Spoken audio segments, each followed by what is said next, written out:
The school bell hadn't even finished ringing when my phone exploded with calls. Not from teachers. Not from the principal.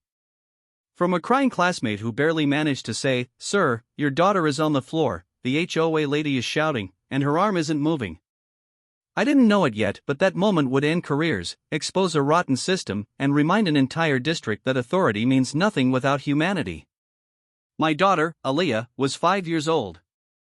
She still tied her shoes with uneven loops. She still waved at me from the school gate like I was a superhero leaving for a mission. That morning, she wore her favorite yellow backpack, the one with a cartoon sun stitched on the front. Inside it were crayons, a half-eaten cookie, and a handwritten note I'd slipped in that said, "Daddy loves you more than all the stars." She skipped toward the school entrance, laughing, unaware that a grown adult with unchecked power was about to change everything. This wasn't a private HOA school. It was a public elementary school, partially bordering a gated community. But the HOA president, everyone called her Karen behind closed doors, believed rules followed her everywhere. Parking. Noise. Playground hours. Even children. She'd been complaining for months. Kids too loud during recess. Parents parking too close to the community fence. School events lowering property value. That morning, she showed up uninvited, clipboard in hand, security badge clipped like a costume. No one stopped her. That was mistake number 1. Aaliyah was lining up with her class. 5-year-olds in oversized uniforms. Small hands holding lunchboxes. Karen stormed toward the group, shouting about a violation near the shared gate. Teachers hesitated. Kids froze. Aaliyah stepped back, confused. Karen reached out, not to help, but to forcefully move her aside. There was a stumble. A sharp cry. A child falling awkwardly. Then silence. Aaliyah didn't scream at first. She just looked at her arm and said softly, "It feels wrong." Teachers rushed in. One knelt beside my daughter. "Karen?" She backed away. Not to help. Not to apologize. She said it loud enough for witnesses to hear. "She shouldn't have been standing there. This is on the school." The nurse was called. The principal arrived. But something felt off. No ambulance. No immediate report. Instead, whispers. "Let's handle this internally. We don't need outside attention. HOA will take responsibility." My daughter sat on the floor, cradling her arm, tears silently rolling down her face. When the school finally called me, the message was carefully worded. "Sir, your daughter had a minor incident." Minor. By the time I arrived, I didn't see minor. I saw a frightened child. An arm held unnaturally still. A grown woman refusing eye contact. Administrators avoiding my questions. I knelt down and Aaliyah whispered, "Daddy, the lady pushed me." That was the moment my professional composure cracked. I didn't raise my voice. I asked one question. "Where is the incident report?" Silence. I asked another. "Why wasn't emergency medical services called?" More silence. Karen finally spoke, arms crossed, annoyed. "Children fall all the time. This doesn't require escalation." I looked at her and said calmly, "You don't get to decide that." The ER doctor confirmed it within minutes. A fracture. Not catastrophic, but painful. And completely avoidable. As they placed a cast on my daughter's tiny arm, she tried to smile. "Can I still color, Daddy?" That question shattered me. They thought I was just another parent. Another angry father they could pacify. They didn't know. I oversee investigations into abuse of authority. I answered directly to the state. I've ended careers for less. And they certainly didn't know that this wasn't going to be handled quietly. The cast on my daughter's arm was still warm when I got the first email. Subject line: Internal Incident Resolution, please review. No police report. No acknowledgement of wrongdoing. Just a neatly worded document designed to make a broken child's arm sound like a paperwork inconvenience.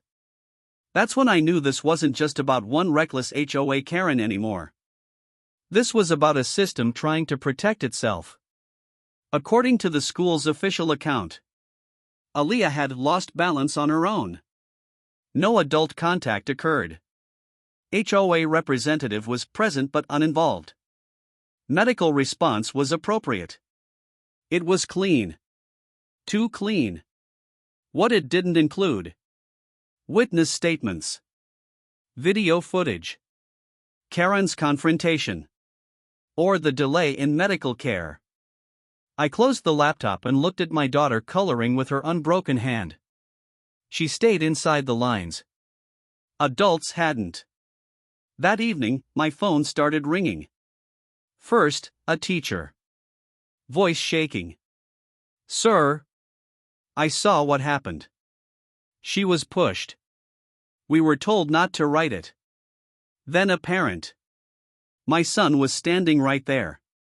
He hasn't stopped crying since. Then a school aide. The HOA lady does this all the time. She yells at kids. We're scared of her. By midnight, I had 7 independent accounts, all saying the same thing. This wasn't an accident. It was reckless force followed by silence. The next morning, the HOA sent a letter. Not an apology. A warning.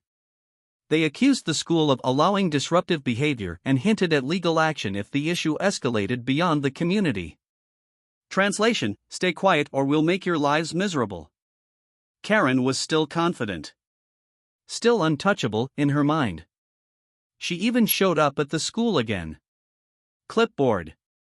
Smile. Same arrogance. I didn't confront her. I documented her. Every visit.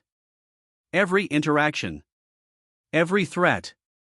I requested gate camera footage, staff duty logs, HOA authorization records. What I found was damning. Karen had no legal right to be inside the school during class hours. None. She'd been walking in on nothing but intimidation and assumption. Once the witness statements were notarized, the tone changed. Emails stopped being friendly. Meetings became urgent. One administrator finally said it out loud. If this becomes public, we're finished. They weren't worried about my daughter.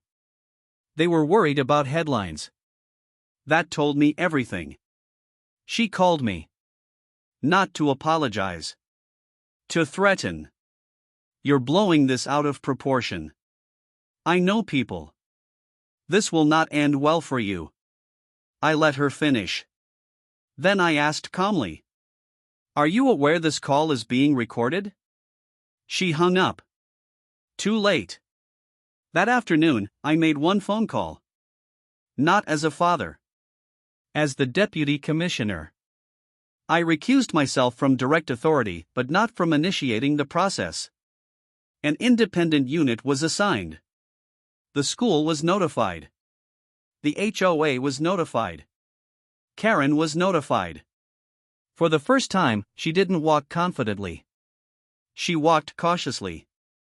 During questioning, Karen contradicted herself 3 times. First, she said she never touched my daughter. Then she said she guided her away. Then she said the child lunged unexpectedly.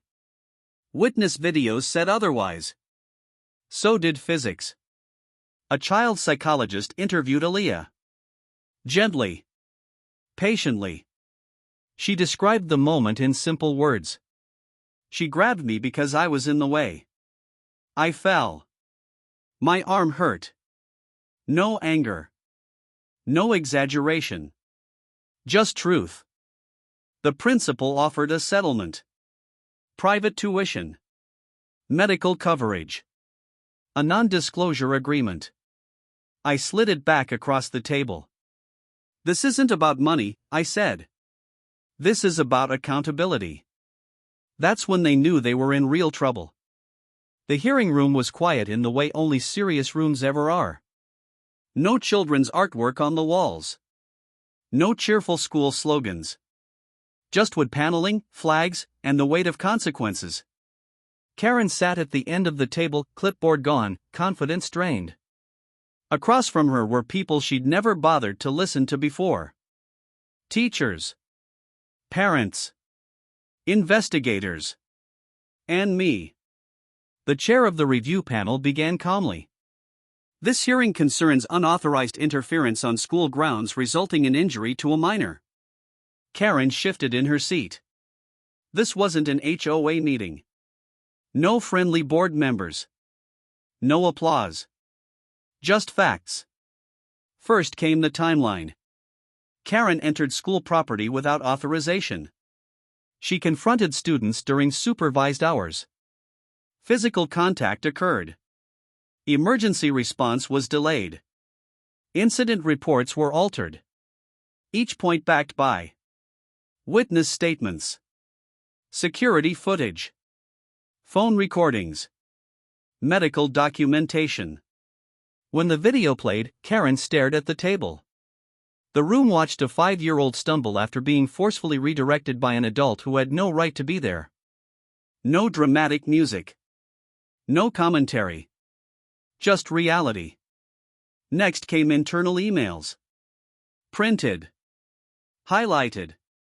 Phrases like, "Let's not escalate." HOA relations are sensitive. Keep this internal. The panel asked one question repeatedly. Why wasn't emergency medical care called immediately? No one had a good answer. When given the chance, Karen stood. She didn't apologize. She justified. I was enforcing community standards. I never intended harm. The panel chair responded evenly. Intent is not the standard. Responsibility is. That's when her lawyer leaned in and whispered urgently. She sat back down. The chair turned to me. Sir, you've remained unusually measured throughout this process. For the record, please state your position. I stood. My name is I paused. I am the Deputy Commissioner overseeing public safety and authority compliance in this district. The room shifted. Karen's head snapped up. Her face drained of color. This wasn't intimidation. This wasn't revenge. It was transparency.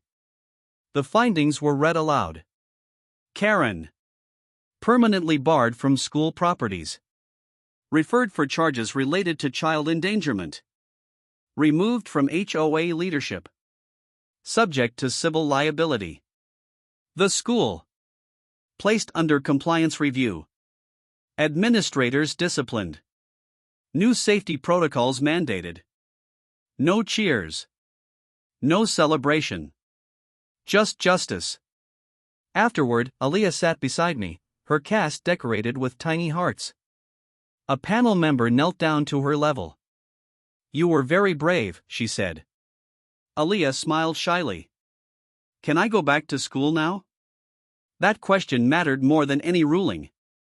News traveled fast. Parents spoke up. Policies changed.